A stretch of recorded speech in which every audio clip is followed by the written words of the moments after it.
say when you're alone in the woods, you're never truly alone. When I rented a remote cottage to escape the chaos of life, I thought I was buying peace. But what I found instead was something that watched, waited, and whispered my name in the dark. This is the story of how my quiet retreat became a waking nightmare. I moved into an old cottage I found through a local ad in late autumn. It was nestled deep in a rural stretch of land, surrounded by skeletal trees and long forgotten trails. The ad said it was perfect for writers or anyone seeking creative solitude, and honestly, that was exactly what I needed.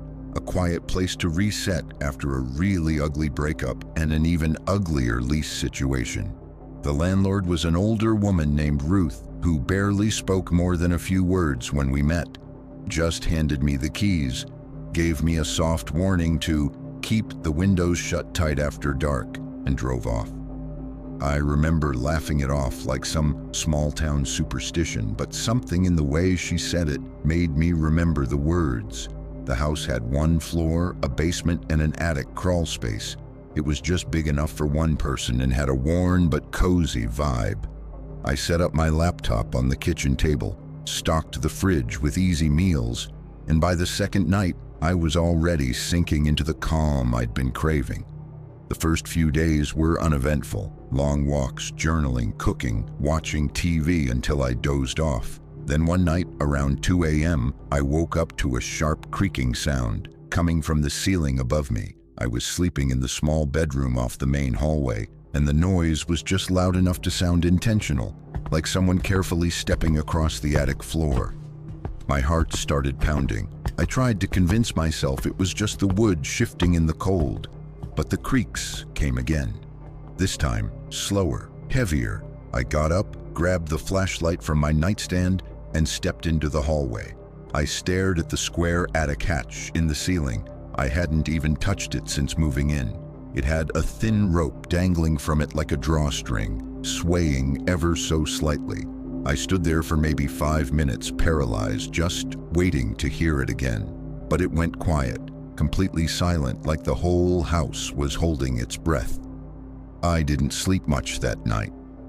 The next morning, I pushed a chair under the hatch and opened it. Cold air rushed down immediately. I peeked inside with the flashlight but didn't see anything, just insulation, wooden beams, and a few cobwebs.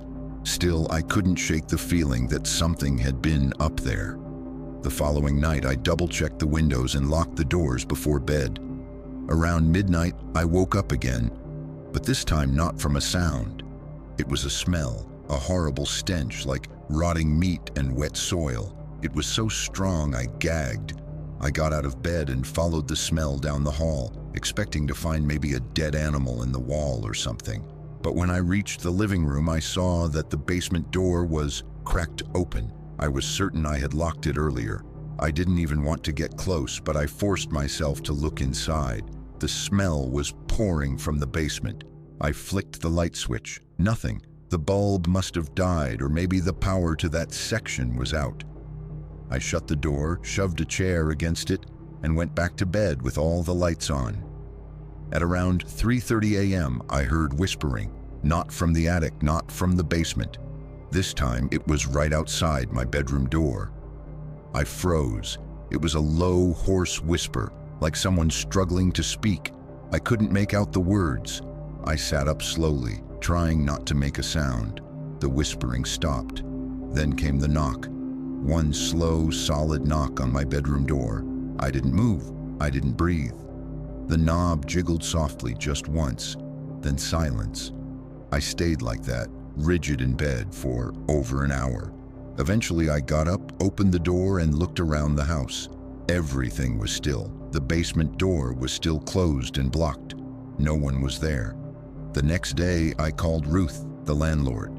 I told her something weird was going on in the house and asked if anyone else had ever complained about it. There was a long pause. Then she said, "That place used to belong to my brother. He disappeared 5 years ago. They found scratch marks inside the attic." I didn't know what to say. She just sighed and said, I told you to keep the windows shut after dark." That night, I nailed the attic hatch shut. I shoved furniture against every door, and I didn't sleep. Not a second.